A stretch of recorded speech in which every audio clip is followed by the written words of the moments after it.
Subscribe करें और bell दबाएं ताकि कोई खबर रह न जाए।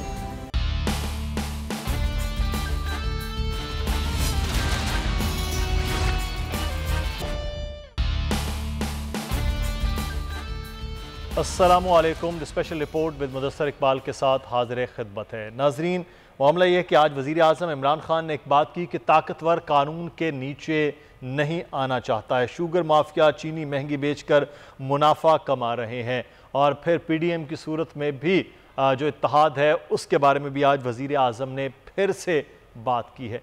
मामला यह है कि इस वक्त वज़ीर आज़म इमरान खान वो PDM जो इस वक्त शायद PDM वो नहीं रही जो माजी में PDM थी, लेकिन उसके ख़िलाफ़ उसी तरह से बात कर रहे हैं और अपने लोगों के हवाले से भी शायद उनका रवैया खासा सख्त नज़र आ रहा है।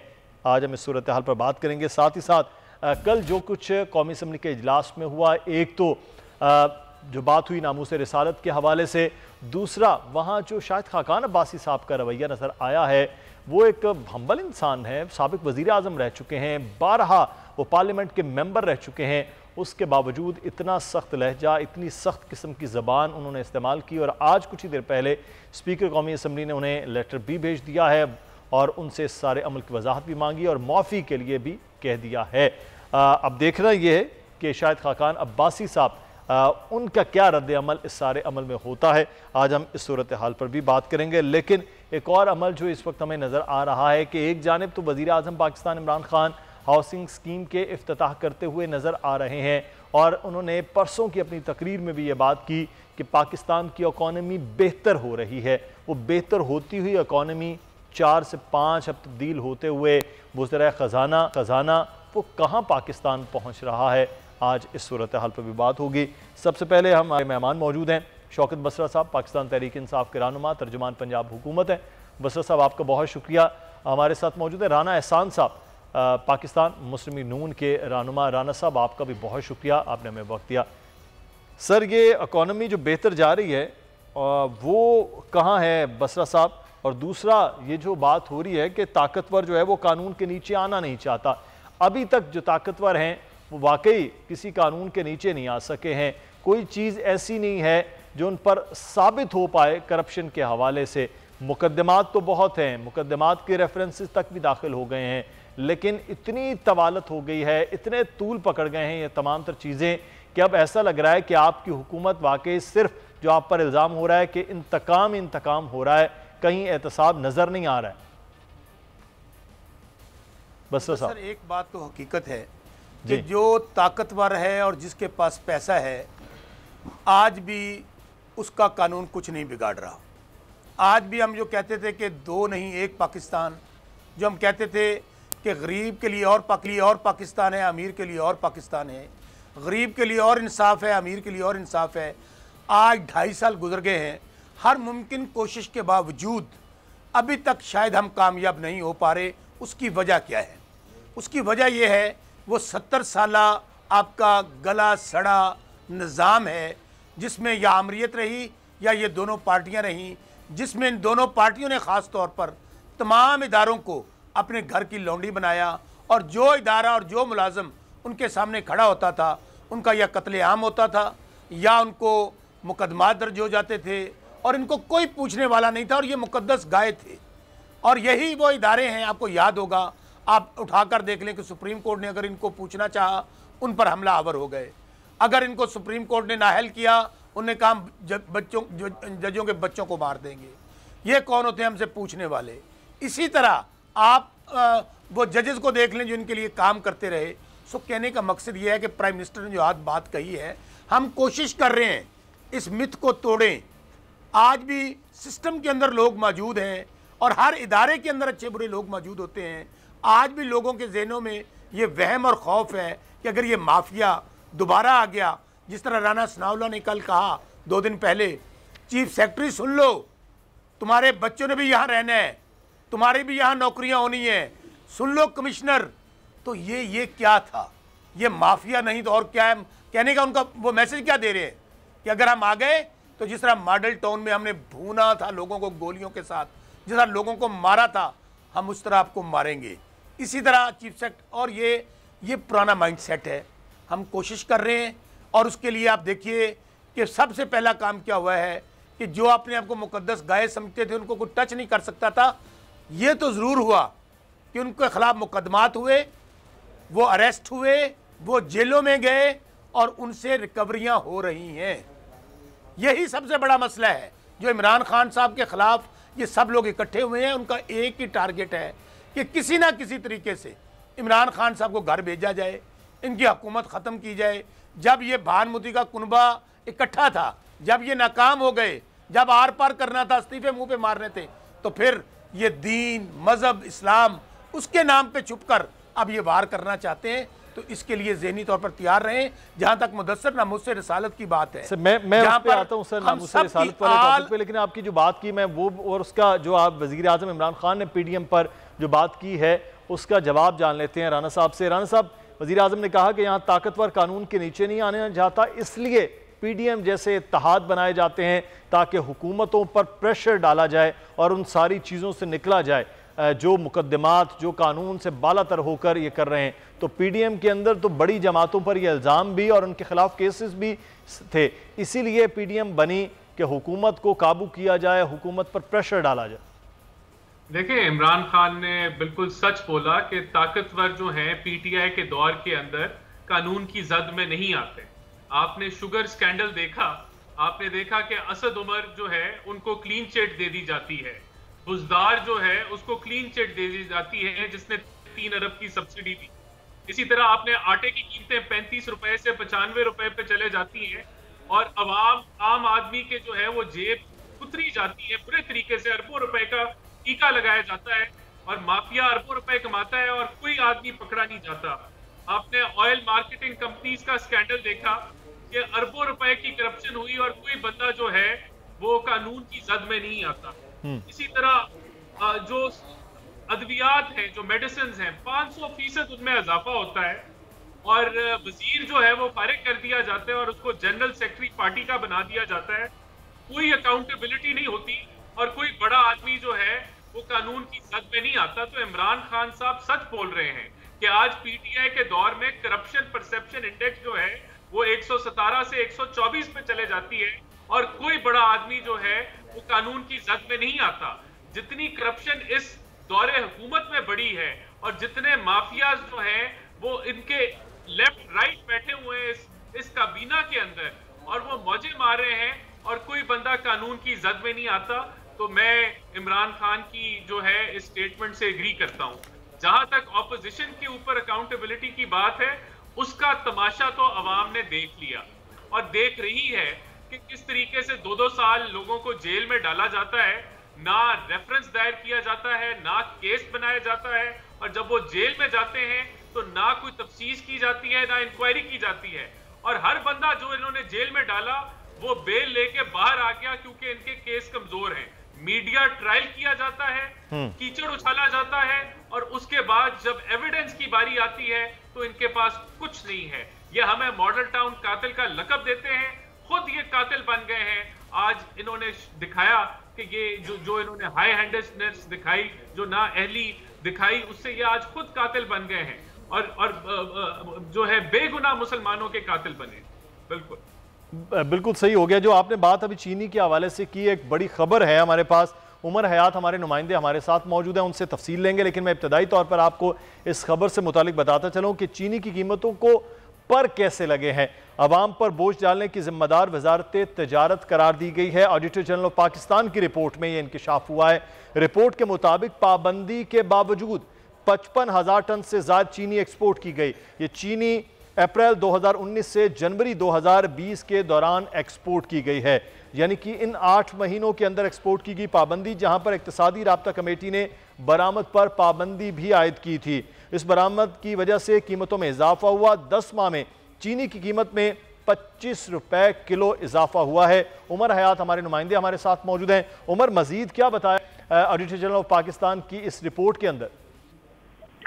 बिल्कुल जी, ये जो चीनी का बहरान था मुदस्सिर, ये जो है वो तकरीबन हमने ये देखा कि दिसंबर 2019 से शुरू हुआ और उसके बाद जो है वो बाकायदा तौर पर चीनी के हवाले से फिर चीनी के निर्खों में इजाफा हुआ। फिर हमने देखा कि गंदम का बहरान आया लेकिन इस पर जो है वो इंक्वायरीज हुई, कमेटीज बनी और शुगर कमीशन बना। लेकिन अब जो ऑडिटर जनरल ऑफ पाकिस्तान ने वजारत तिजारत के ऑडिट के दौरान जो है वो चीनी के बहरान की रिपोर्ट बनाई, तो उसमें ये कहा गया कि पाबंदी के बावजूद जो है वो हुकूमत ने 55,000 टन से ज्यादा चीनी जो है वो एक्सपोर्ट की है।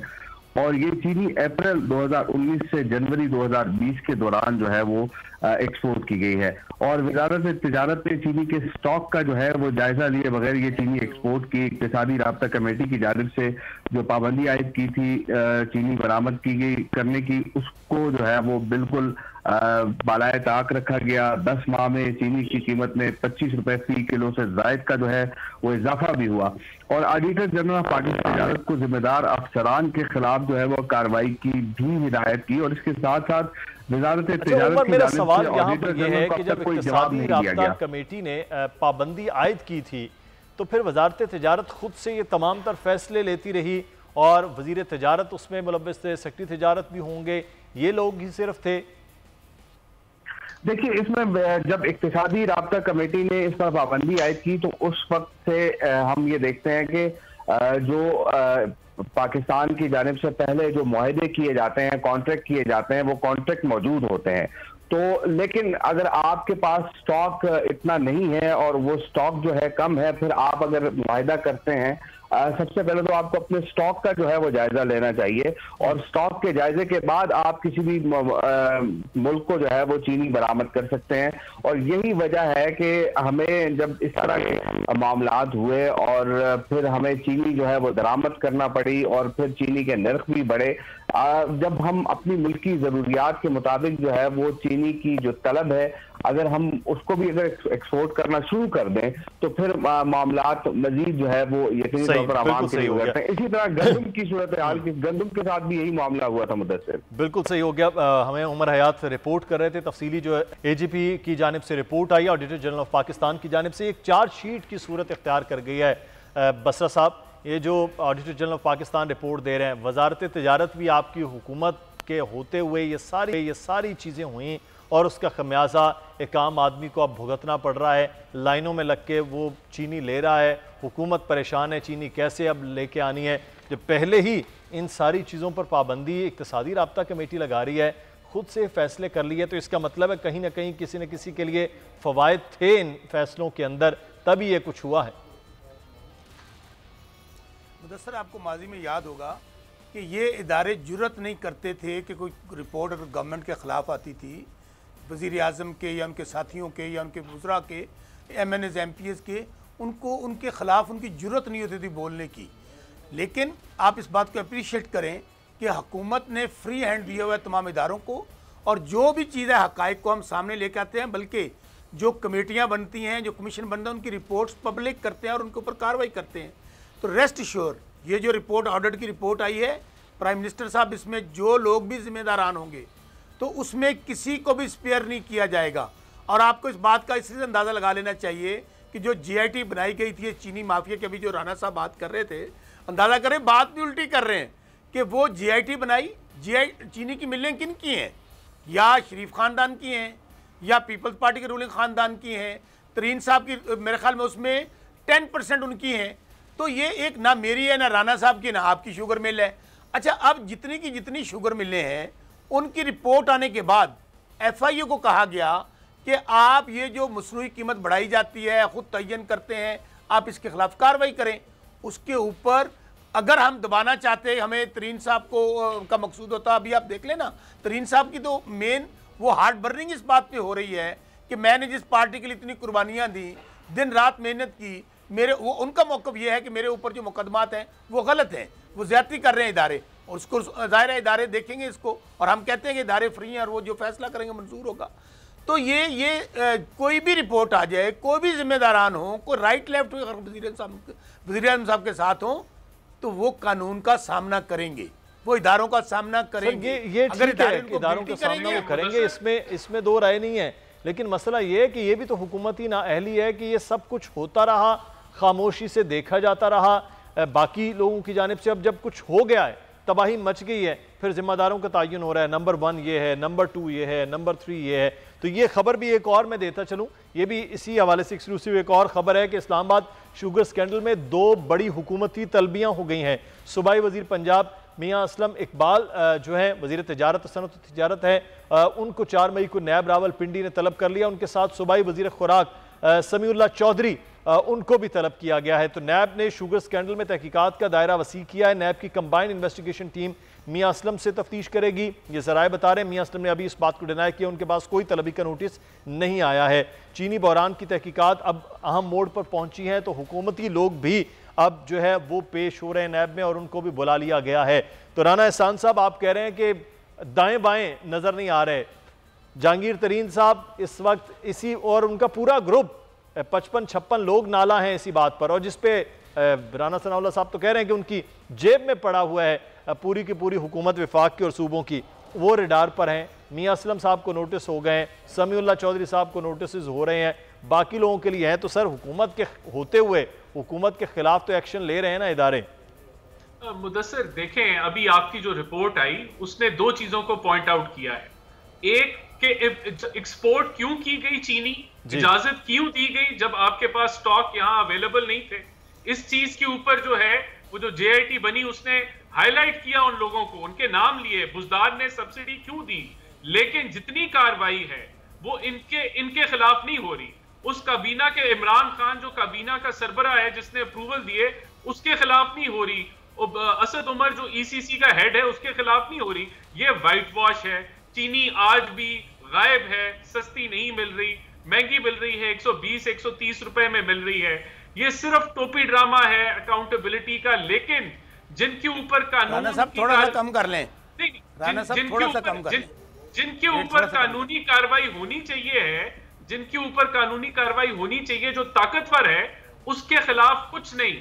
अरबों रुपए का घपला हुआ ऑयल के ऊपर, जब ऑयल मुफ्त मिल रहा था दुनिया में, पाकिस्तान में शॉर्टेज थी, किसके खिलाफ कार्रवाई हुई? कोई भी नहीं।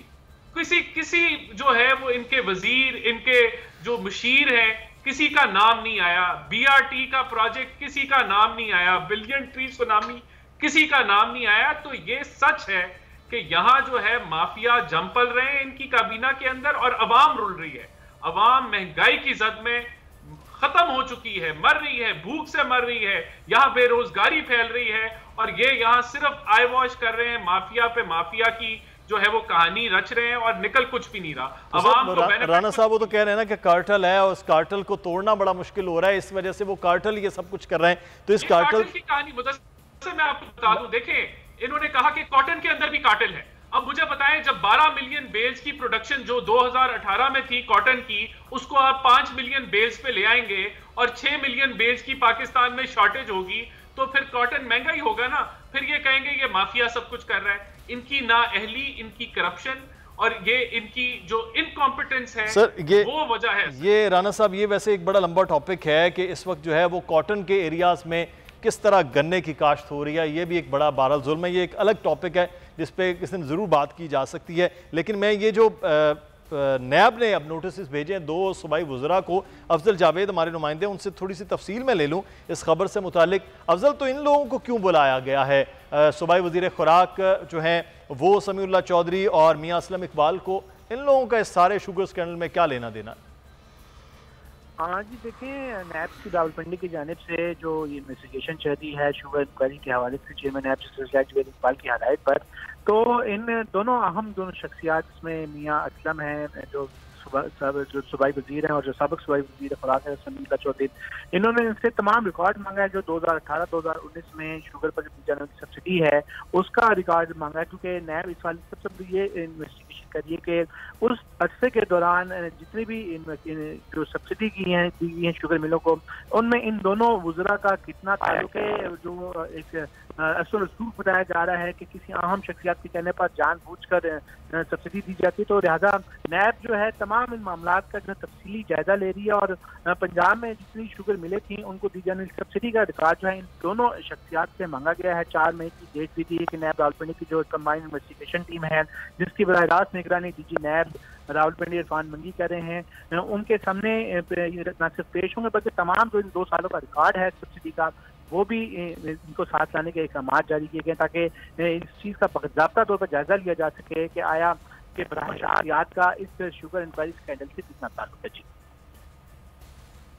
सही, बहुत शुक्रिया अफजल जावेद हमें तफसीलात से आगाह करने के लिए। अब शौकत बसरा साहब, हुकूमत के हवाले से कि अब आपकी हुकूमत के होते हुए आप बार बार क्रेडिट तो ले रहे हैं कि जनाब कोई रिपोर्ट नहीं होती या कोई चीज़ें नहीं होती, लेकिन मसला ये है कि यहाँ पर नाअहली की जो सूरतें हैं उसका क्रेडिट भी तो हुकूमत का ही है ना, कि आटा शॉर्ट हो रहा है, महंगा हो रहा है, वो सामने आपके है। अभी कॉटन वाला मामला भी सामने आ रहे हैं, वो चीज़ें कि वो कहाँ किधर है, लेकिन बहरहाल वो टॉपिक भी बहुत मुख्तलिफ है। लेकिन चीनी का मामला है, ये महंगाई का मामला है, 3.25 साल से एक ही बात है कि ये कार्टल हैं, 70 साल का गंद है, ये चीज़ें हैं। सर अब इसको ख़त्म होना है ना, ख़त्म होने के बाद आपने करके क्या दिखाना है वो है, तो वो कहाँ तक, कब तक, ये 5 साल तक यही रहेगा कि जी कार्टल तोड़ना है, 70 साल का गंद है, उस साफ़ करने के लिए मज़ीद 70 साल चाहिए? अच्छा मुदस्सर, ये हमारी हुकूमत के लिए रियल चैलेंज है, कोई अगर मगर नहीं, कोई इफ बट नहीं, कोई लेकिन इस्तेमाल करूँगा। और आपको पता है कि प्राइम मिनिस्टर साहब जब भी फेडरल कैबिनेट की मीटिंग होती है ट्यूसडे को, स्पेशली वो इसके ऊपर नज़र रखे हुए हैं कि हमने जो गवर्नमेंट के रेट्स फिक्स किए हैं हम इंश्योर करें कि वही रेट्स जो है मार्केट में लोगों को मिलने चाहिए। ये जो ज़ख़ीरा अंदोज़ी है, जो मुनाफाखोरी है कि जो रेट्स ज़्यादा लिए जाते हैं, इसके ऊपर हम एक्शन कर भी रहे हैं। और बिल्कुल उसमें हमें, अगर मैं कहूँ कि पूरी कामयाबी मिली है तो बिल्कुल आपकी बात दुरुस्त है कि हमें पूरी कामयाबी नहीं मिली है। उसके लिए अभी प्राइम मिनिस्टर साहब ने क्या किया है कि जितने स्टेक होल्डर्स हैं या जितने हमारे MP MNAs हैं, मिनिस्टर्स हैं, उनको कहा गया है, टास्क दिया गया कि अपने अपने हल्कों में जाएं, इंतज़ामिया के साथ मिलकर इस बात को इंश्योर करें कि जो आटे का रेट है, जो चीनी का रेट है, जो आम खाने सर पहला अशरा जो होता हुआ नजर आ रहा है, उस पहले अशरे में तो ऐसी कोई सूरत हाल हमें नज़र नहीं आई है कि वाकई लोग कहें कि एकदम से बहुत बड़ी बेहतरी और तब्दीली आ गई उन रेट्स में। हमें यहाँ पर एक ब्रेक लेना है, ब्रेक के बाद वापस आएंगे। हमारे मेहमान हमारे साथ मौजूद हैं, आप भी हमारे साथ रहिएगा। ब्रेक के बाद बात करेंगे पार्लियामेंट में कल क्या हुआ है, कौन था कौन नहीं था, और जिसने क्या कुछ किया अब उसके खिलाफ क्या हो सकता है।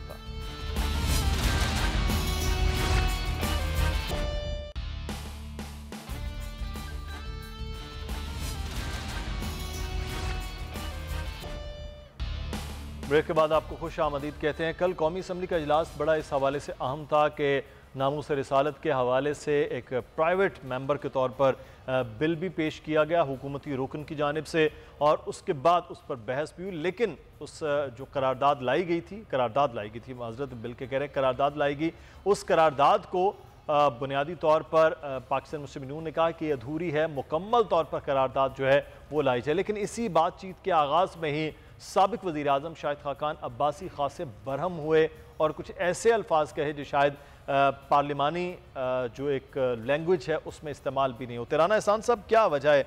ये कोई कहा जा रहा है कि फ्रस्ट्रेशन हो रही है, हुकूमत जो है वो कुछ कर रही है तो अपोजिशन के अंदर। राना साहब, राना एहसान साहब आप सुन सकते हैं? बसरा साहब हमारे साथ मौजूद हैं, बसरा साहब से बात कर लेते हैं। बसरा साहब, एक तो ये शायद खान अब्बासी साहब के हवाले से मैं चाहूँगा आप भी अपना रद्द-ए-अमल दें, लेकिन दूसरा मामला ये है कि इतना अहम इजलास था तो वज़ीर आज़म पाकिस्तान जो ऐवान में जिनको होना चाहिए, तो वो कह रहे हैं मैं तो एम्बेसडर हूँ, पूरी दुनिया में ये बात कर रहे हैं, पूरी दुनिया के सरबराहान मुमलिकत और सरबराहान हुकूमत को ख़त तो लिख रहे हैं, लेकिन अपनी पार्लियामेंट में जब नहीं आ रहे तो फिर क्या कहा जाए कि वज़ीर आज़म इस मामले में संजीदा ही नहीं है? देखें मुदस्सर, जहाँ तक नामूस रिसालत की बात है, हम सब की जान माल औलाद सब कुर्बान, ये जो कायनात है इसका वजूद ही हुज़ूर सल्लल्लाहु अलैहि वसल्लम की वजह से है। और हम सब लोग जो हैं, हम कोई ये सोच भी नहीं सकता कि नामूस रिसालत के हवाले से या वो उसका जो कितना बड़ा आशिक़ रसूल है, मुझे तो नहीं पता कि मैं आपका दिल तो नहीं खोल सकता। हर आदमी, हर पार्टी का, हर रंग नस्ल जो मुसलमान है, वो किसी भी जमात से है, वो आशिक़ रसूल है, वो अपने हुज़ूर सल्लल्लाहु अलैहि वसल्लम से बढ़ चढ़ कर मोहब्बत करता है, इसमें कतई दो राय नहीं है। अब जहाँ तक कल वाला वाक़या आपने कहा, देखें ये फ्रस्ट्रेशन नहीं, फ्रस्ट्रेशन की इंतहा है, चूँकि उन्होंने आर पार करना था, इस्तीफ़े मुँह पे मारने थे, भानुमति का कुनबा था, आपस में लड़ पड़े, एक दूसरे को कहा माफ़ी मांगे, एक दूसरे को सिलेक्टेड कहना शुरू कर दिया। उसने कहा जी नहीं, ये सिर्फ राइवेंड वाले जो हैं वो सिलेक्ट होते हैं। अब ये दीन मज़हब इस्लाम की आड़ में छुप कर वार करना चाहते हैं। आप मुझे बताइए, मैं नहीं कह रहा कि शायद खाकान अब्बासी साहब वो सच्चे आस के रसूल है, इसमें कोई कतई तो बात नहीं है, लेकिन कल जो रवैया अपनाया गया ये वही गुल्लू भट्ट माइंड है, ये वही गुल्लू भट्ट स्टाइल है जो इनका वतीरा है।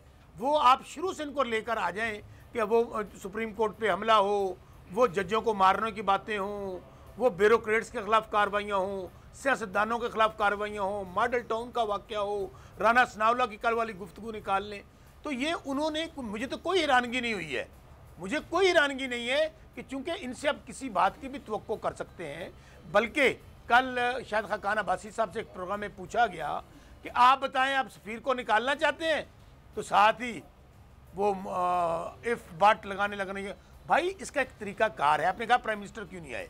जी, गुजारिश असल सवाल तो प्राइम मिनिस्टर के ना आने का भी है। हमने सुने, मैं बताता हूँ। देखिए, सबसे पहले हमने करारदाद टेबल की है।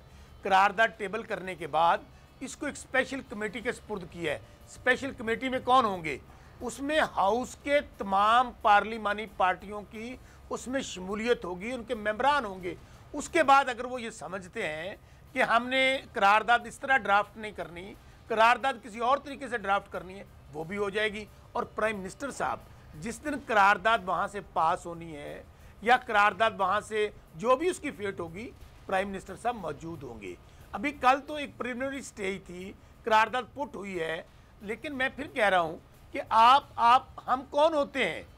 हम कौन होते हैं किसी को ये बताने वाले कि ये बिल्कुल सही हो गया, लेकिन ये कि 4 माह तक आपने एक जमात के साथ वादा किए रखा, फिर उस जमात को कलअदम कर दिया, फिर उसी जमात के जो वादे थे उन पर फिर आप करारदाद ले आए। ये बहरहाल हुकूमती तरीक़ाकार और तर्ज हुकूमत पर सवाल तो उठता है। मुदस्सर, मैं इसमें एक मिनट दीजिएगा, मैं बताता हूँ। चले ये जी इसमें मुदस्सर ये किया, हम लोग उनके साथ मुकम्मल राब्ते में थे, एंगेज थे, डायलॉग हो रहा था। इशू जहाँ से ख़राब हुआ, हम पहले भी यही पुट करना चाहते थे, चूँकि हमने कमिट किया था इनके साथ। इशू वहाँ पे ख़राब हुआ जहाँ पे एक तरफ डायलॉग हो रहा था, बातचीत हो रही थी, दूसरी तरफ ये इन्फॉर्मेशन गवर्नमेंट गैदर कर रही थी कि ये फैज़ाबाद में हर सूरत में 20 तारीख को आना चाहते हैं। लेकिन मैं समझता हूँ बहुत बुरा हुआ, बहुत अनफॉर्चुनेट हुआ। मारने वाला भी कह रहा था लब्बैक या रसूल अल्लाह, और मरने वाला भी कह रहा था लब्बैक या रसूल अल्लाह। ये अच्छा नहीं हुआ, ये बहुत बुरा हुआ। हुकूमत ने जिस तरह टैकल किया वो सिर्फ फैज़ाबाद तक आ रहे थे, मुल्क का हर चौक हर चौराहा वो फैज़ाबाद का मंजर पेश करने लगा। हुकूमत की बहरहाल नाअहली तो इस मामले में नज़र आ रही थी कि जिस तरह उन्होंने इस मामले को टैकल किया। लेकिन राना एहसान साहब, कल बहरहाल बड़ा एक अच्छा कॉज था जिसके लिए वहाँ पर मौजूद थे, सब ने बड़ी अच्छी बात की, दोनों जानिब से, हुकूमत अपोजिशन की जानिब से बात हो गई। लेकिन मेरा सवाल कि इतना रवैया सख्त क्यों हो गया? राना सनाउल्लाह साहब परसों ब्यूरोक्रेट को धमकियाँ दे रहे, कल साबिक वज़ीर आज़म शाहिद खाकान अब्बासी साहब जैसा आदमी वो स्पीकर को धमकियाँ जूते मारने की दे रहे हैं। ये इतनी क्यों गुस्सा, फ्रस्ट्रेशन है आपके, और वो भी सीनियर लीडरशिप के अंदर?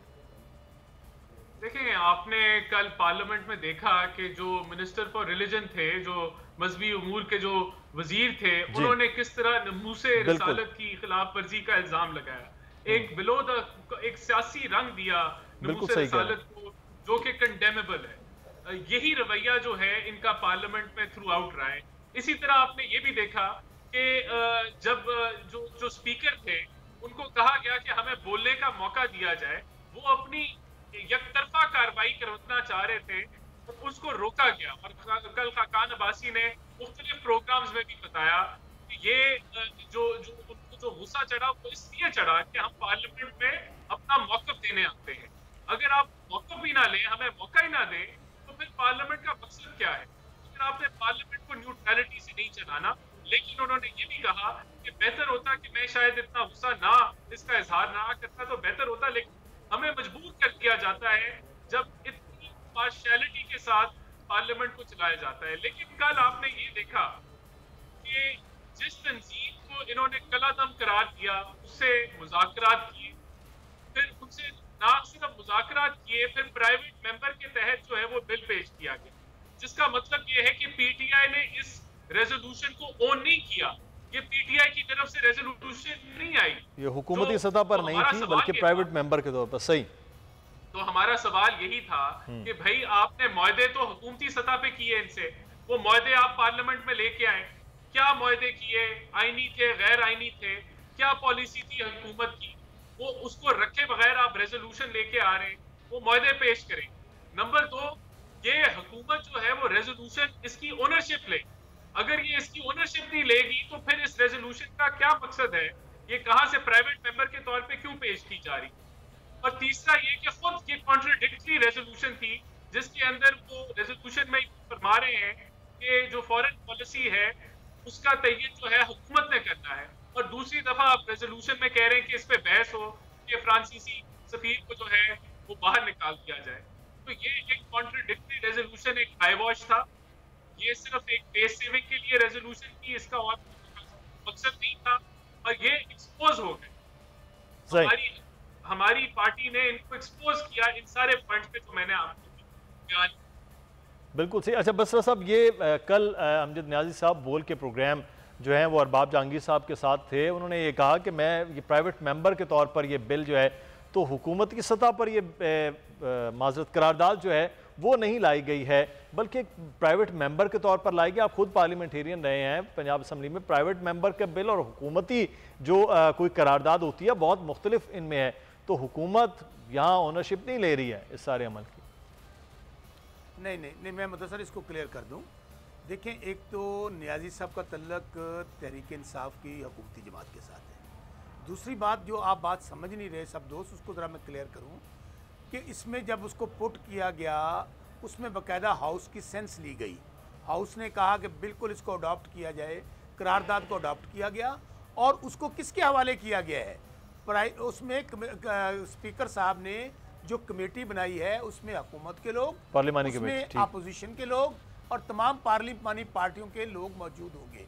उसके बाद जब वहाँ पे कंसेंसस होगा, जो भी बात तय होगी उसको बाकायदा करारदाद की शक्ल देखकर उसमें डिस्कशन करके, जो अभी बात राना साहब कह रहे थे कि हमारी ये रिजर्वेशंस हैं, हमारा ये, तो मेरे भाई हमने क्या करारदाद पास कर दी, क्या हमने उसके लिए पूरा टाइम होगा। आप जो पहले स्पेशल कमेटी है उसके अंदर अपनी चीज़ें जो आप पूछना चाहते हैं, जो मुआहदे जो बात कर रहे हैं, जो आपकी रिजर्वेशन है, सब के ऊपर डिस्कशन करें। उसके और पार्लियामानी तरीका भी यही है कि आप पहले उसको पार्लियामानी अपनी कमेटी के पास भेजते हैं, उसके बाद हाउस में आती है, और जब हाउस में आएगी उसके अंदर पूरी गवर्नमेंट उसके पीछे होगी, उसके ऊपर अपोजिशन अपना पॉइंट ऑफ व्यू देगी, उसके बाद स्पीकर साहब फैसला करेंगे और प्राइम मिनिस्टर साहब भी मौजूद होंगे। इसलिए ये बात कहना कि ये जी प्राइवेट मेंबर ने दी है, इसकी कोई हैसियत नहीं, भाई अगर हैसियत ना होती तो आप सही, तो अब देखना ये कि पार्लियामानी कमेटी में अब ये क्या हैं और क्या ये मुमकिन भी है कि जो मुतालिबात एक कलअदम जमात के साथ हुकूमत ने किए वो हो सकते हैं नहीं। पार्लियामान इस पर अब फैसला करेगी। बहुत शुक्रिया राना एहसान साहब आपका भी, शौकत बसरा साहब आपका, दोनों अहबाब का हम शुक्रिया अदा करते हैं। यहाँ पर हमें एक ब्रेक लेना है जी, ब्रेक के बाद वापस आएंगे तो कोविड की सूरत हाल के हवाले से बात करेंगे।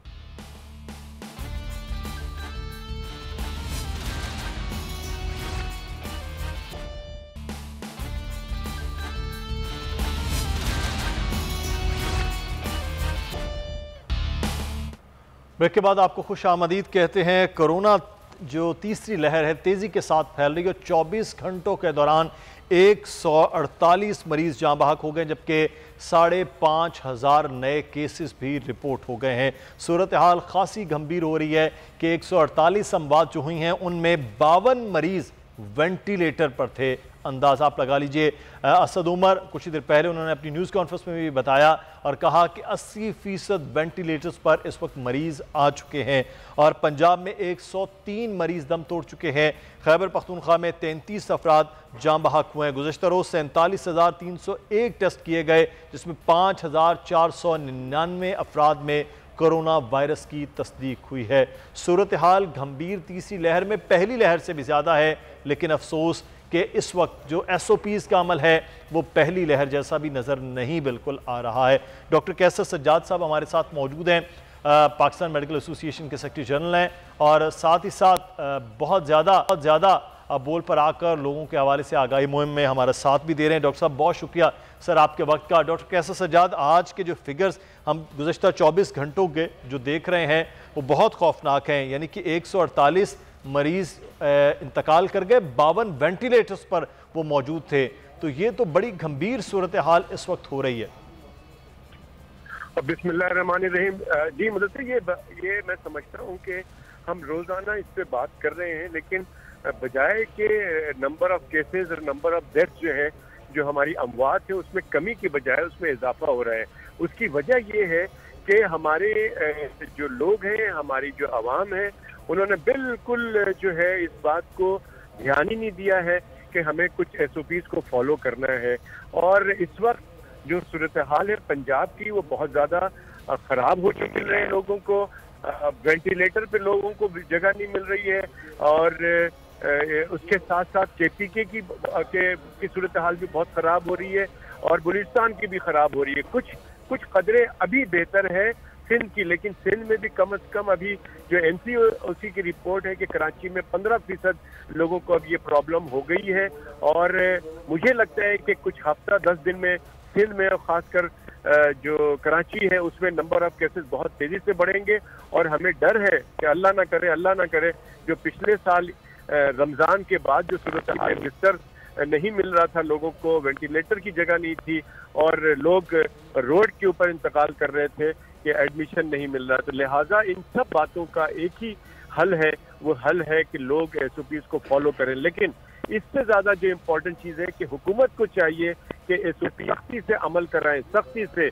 और इसके लिए मैं बारहा कहता हूँ कि इसमें जितनी भी फाइन करना पड़े, कोई भी जुर्माना करना पड़े, जिस तरह से सज़ा देनी हो, जब तक आप नहीं करेंगे बाहर के मुल्कों की तरह, तब तक आप नहीं कर सकेंगे। और अगर ऐसा नहीं कर सके तो आपको कंप्लीट लॉकडाउन लगाना पड़ेगा। डॉक्टर साहब, हुकूमत ने ये फैसला किया कि अभी अगर SOPs पर अमल नहीं होगा तो हम तमाम तर लॉकडाउन कर देंगे, लेकिन उससे पहले जो स्मार्ट लॉकडाउन की सूरत है या जो लिमिट कम कर दी गई टाइम की, उसके बाद तो हुकूमत के खिलाफ एहतजाज हो रहे हैं। अब ज़बरदस्ती दुकानें और मार्केट्स खोलने की बातें हो रही हैं।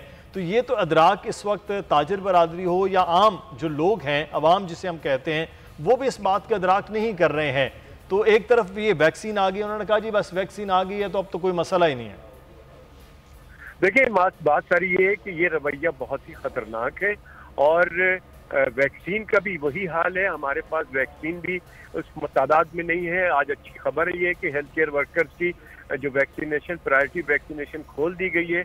लेकिन जो सबसे इम्पोर्टेंट वैक्सीन है वो है मास्क। मैं बार बार कह रहा हूँ, डे 1 से कह रहा हूँ कि जिस वक्त वैक्सीन का कोई जिक्र नहीं था, मैं कह रहा था कि मास्क इज अ वैक्सीन। उसको खुदारा लगाएं। जब भी आप किसी 2-4 जगहों, 2-4 लोग या जहाँ हुजूम में, बाजार में कहीं जाते हैं तो मास्क लगाएं। और अगर मैं आपके तवज्जो से बताना चाहता हूँ कि अगर खुदा न खास्ता अगर ये ऐसा नहीं करेंगे लोग, अगर नहीं अमल कर रहे हैं और नहीं करेंगे, तो आप पड़ोसी मुल्क इंडिया में देख लें कि 2 लाख से ज्यादा लोग डेली बीमार पड़ रहे हैं और बेतहाशा लोग इंतकाल कर रहे हैं। अल्लाह ना करे कि अल्लाह ताला मेरी ज़बान जो है वो खराब हो जाए और ऐसा गलत हो जाए सब कुछ कि इस तरह की बात हो। लेकिन अगर खुदा ना खास्ता इंडिया वाली सूरत हाल की तरफ हम जा रहे हैं, हम ऐसे काम कर रहे हैं कि हम इंडिया वाली सूरत हाल में, और अगर हमारा हेल्थ का निज़ाम इंडिया में तो फिर भी वो संभाल रहे हैं, लेकिन हम शायद इतने मरीजों का बर्डन नहीं संभाल सकेगा पाकिस्तान, क्योंकि अस्पताल में वो जगह ही हॉस्पिटल्स में जो है वो हमारे पास उस तरह से नहीं होगी। बहुत शुक्रिया डॉक्टर कैसर सज्जाद साहब। बात डॉक्टर साहबान ये आकर बात कर रहे हैं कि आप एहतियात कीजिए, और एहतियात की सिर्फ एक सूरत है, और वो है कि अगर आप 5 से 10 रुपए का मास्क इस्तेमाल करेंगे तो उस मास्क के बाद आप अपनी ज़िंदगी भी बचा सकते हैं, मुल्क की मईशत भी बच सकती है। जो चीज़ें हुकूमत चला रही है उनमें SOPs पर अमल करते हुए हम अपना आप कंट्रोल कर सकते हैं। प्रोग्राम से मुदस्सिर इकबाल को इजाज़त दीजिए। अपना ख्याल रखिएगा। अल्लाह हाफिज़।